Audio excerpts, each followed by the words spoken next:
Hello everyone, and welcome to the Zak Game Awards, where I, Zak, give some completely arbitrary awards to my favorite games that came out this year.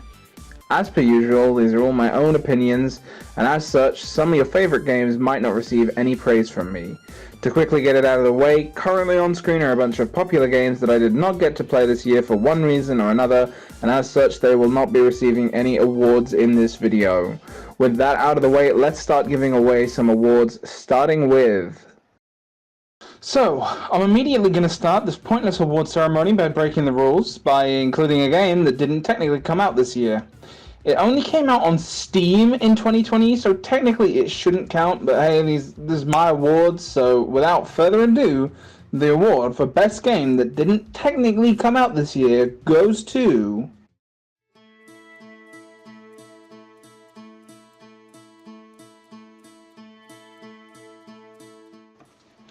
Outer Wilds is a game in where there's no leveling up, no checkpoints, and no hand-holding. I highly recommend going in blind for this game, as that is truly the way it was meant to be played, and as such I will be keeping my description of this game rather brief.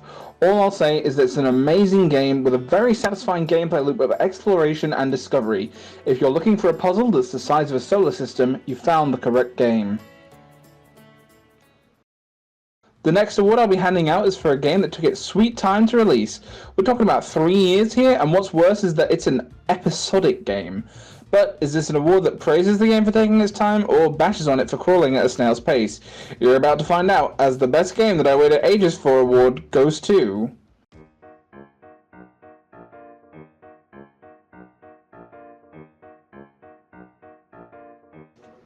Way back in 2017, one of my friends was very excited over the release of a game called Hiveswap, which I quickly found out was a game that takes place in the universe of the somewhat popular webcomic Homestuck. I haven't read Homestuck, but the art style and presentation of Hiveswap looked like something I would enjoy, so I ended up grabbing Hiveswap Act 1 almost as soon as it was released. Even though I hadn't read Homestuck, Hiveswap's first act was a pretty fun point-and-click adventure, with a story that made me want to play any future acts that were going to be released. Well, after 3 long years, the second act of the Hiveswap series has arrived, and is it any good? Well, yeah, obviously it's pretty good since it's getting an award in my end-of-the-year completely arbitrary awards video. I'd say it's around twice the length of the first game, and while the writing for this one seems a little weaker, I still really enjoyed it. Here's hoping that Act 3 comes out before the world ends.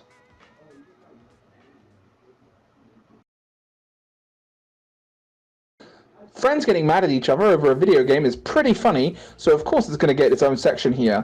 This particular award is going to be given to a game that is a social deduction game about backstabbing your friends, then lying to your other friends about who backstabbed your previously stabbed in the back friends.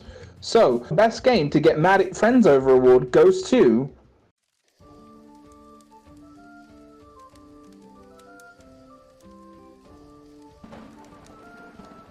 Yeah, that's right. You thought I was going to give this award to Among Us, didn't you? Well, that game came out in 2018, and I've already broken the rules once, so instead, let's talk about the actual winner of this award, Agru. Agro? Yeah, I don't know how to pronounce it. Agru is a simplified and cleaner version of Town of Salem. Salem? Town of Salem? Yeah, I'm going to say Town of Salem, which itself is a video game version of the classic board game Werewolf.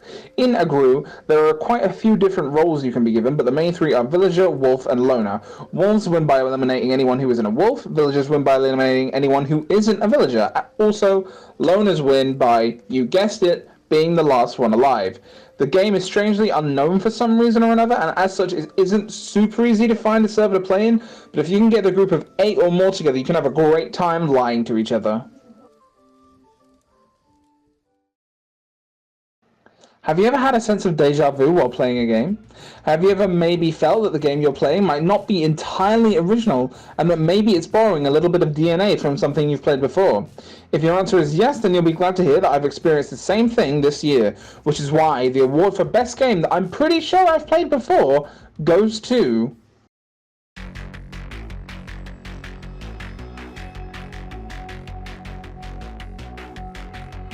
Black Mesa is just Half-Life, but a lot prettier. I know there are some differences here and there, such as Zen, which is vastly different from what it was like in the original Half-Life, but in the end, Black Mesa is just Half-Life, and Half-Life is still a bloody good game, so that's why I'm giving it this award and swiftly moving on. Now, they just need to remake Opposing Force and Blue Shift. Sometimes you end up discovering a really great game that you want to pour hours and hours into, but maybe you just haven't got the time at the moment, or maybe you're dedicating all of your time to a different game. Then, maybe you go and make a video about your favorite games of the year, and you want to include said game, but as previously stated, you really haven't been able to play that much of it yet, so instead of not including it, you decide to make up an award that allows it to be included because you feel bad? No? Just me then? Okay, well regardless, the award for best game that I haven't played enough of yet goes to...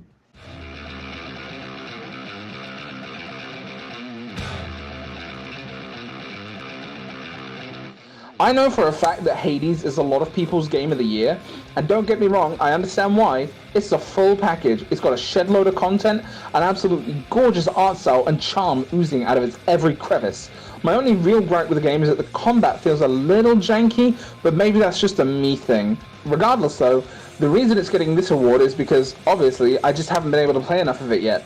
A few other games that are on this list have been soaking up so much of my time that I haven't had a chance to really get dug into Hades yet. But eventually I will, and I can't wait to have a hell of a time playing more of Hades.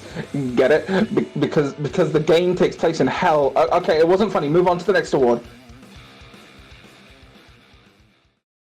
This award is for games that respect the player's time by keeping it short and, you guessed it, sweet. Not all games need to be short little experiences, but sometimes it can be refreshing to just spend around an hour or two with a game and be done with it. So, much like this category, let's keep it brief and give the award for best short and sweet game to...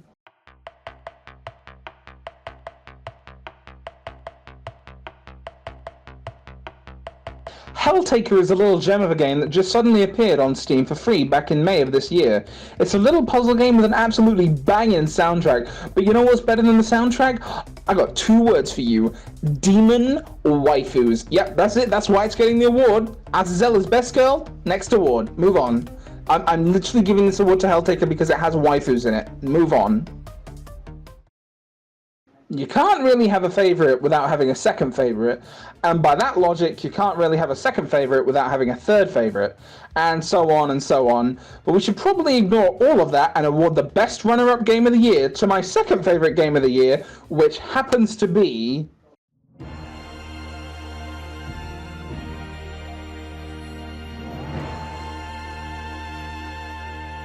I was strangely uninterested in Spelunky 2 back when it was announced to be coming in 2018. I thought it looked very similar to Spelunky HD, which even though I liked, I was pretty tired of. But let me tell you how glad I am that I decided to pick up Spelunky 2 when it came out on Steam, just so I could give it a try. It's such a damn good game. If Spelunky HD was perfect, which it damn near was, then Spelunky 2 is perfecter. Yeah, I know that's not a word, but I'm saying perfecter, like... I'm adding ER to the end of perfect to... Anyway, it's so hard, but the game never ever feels like it's using cheap difficulty. Every death and every mistake feels like the player's error. I cannot count the times I've decided to just be a bit too greedy and have bit the dust because of it. Spelunky 2 would easily be my game of the year if it weren't for a certain other roguelike that released this year, which we'll be talking about shortly. But for now, Spelunky 2 gets my Best Runner-Up Game of the Year award. Now, before we get on to my Game of the Year, I unfortunately have to give out my one and only negative award. I originally wasn't even going to give out a negative award, but the game that is about to receive it happened to come out on the day that I finished the script for this video, and even though the game isn't inherently bad, it unfortunately disappointed me enough that I felt the need to add on this extra bad award. So, before getting to the best game of the year, let's give the most disappointing game of the year award to...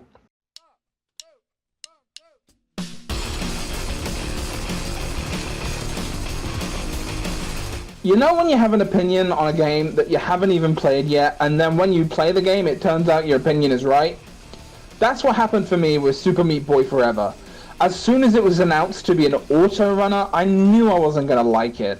Don't get me wrong, I would have loved to have been wrong about this game, but after playing it for about an hour, I'm so not into what they did with the sequel. to one of, if not the best platformer ever.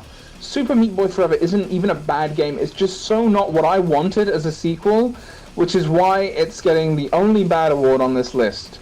Now let's move on to something more positive. We finally made it, we're finally here. The coveted Zak Award for Best Game of the Year. Without wasting any time, let's go ahead and give out the award for Best Game of the Year. You might want to bring an umbrella.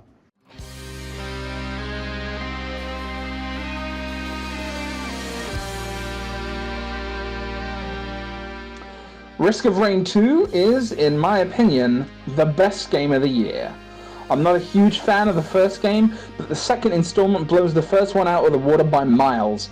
I'm not sure if there are any other third-person shooter roguelikes out there, but Risk of Rain 2 has set a pretty high bar. The combat feels great, with each of the 10 playable survivors feeling completely different to one another. The way items interact and stack is just perfect. The gameplay loop of having to decide whether to scout maps for more items or to quickly move on to the next so that the difficulty doesn't increase is the pure core of this game, and I love it. They did a great job with the early access of this game and have already announced plans for future updates, and I can't wait.